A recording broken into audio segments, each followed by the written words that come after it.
Ilang linggo rin kaming hindi nagtambay sa treehouse pagkatapos ng insidenteng yun. Kaya nang ma-encounter namin ulit si Smiley Man sa bahay na nila Kuya Diggs. Nanonood kami at magdadapit hapon na.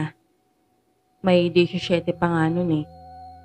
Ang wala lang nun si Marisol at si Kuya Dagul. Si Kuya Dagul sinundo si Marisol kasi panghapon siya. Ayun nga, kami-kami lang nila Kuya Butit nung kumahol yung mga aso. Akala namin sila Kuya Dagul na yun. Kaya pinagpatuloy namin yung panonood. Tapos biglang may nagtao po.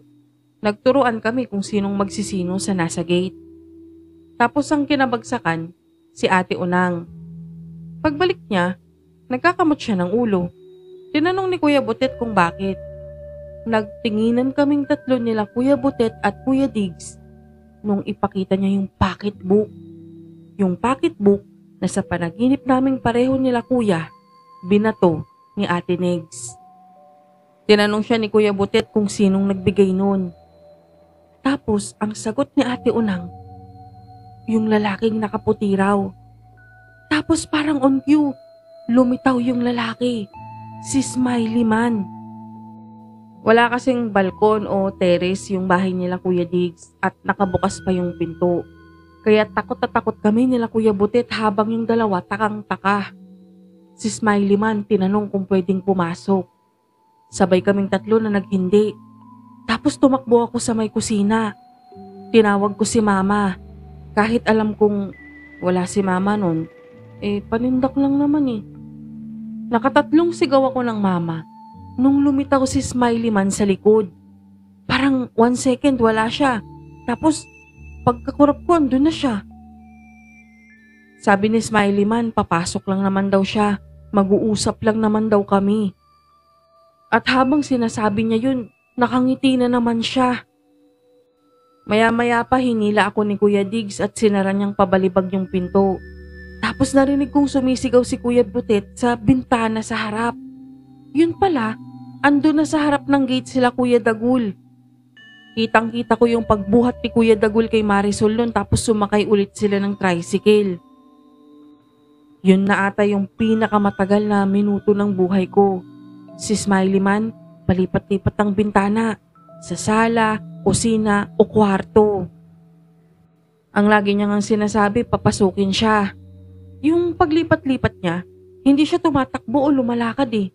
Para siyang nagte-teleport. Tapos, hindi nawawala yung ngiti niya. Si Betch at Ate Unang nakayakap na kay Kuya Butit. Si Kuya Diggs, inabutan ako ng sandok. Siya may hawak na itak.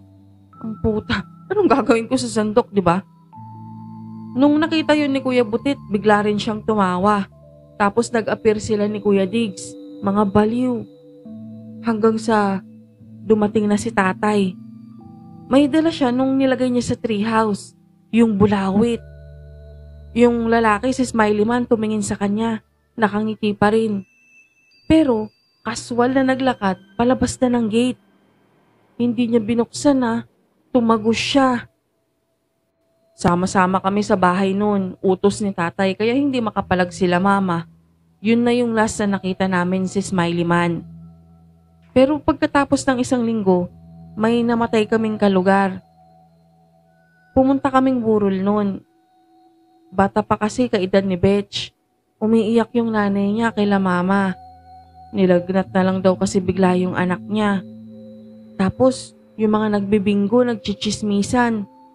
Sabi nila, may lalaking nakaputi na bumisita ron sa mag-ina.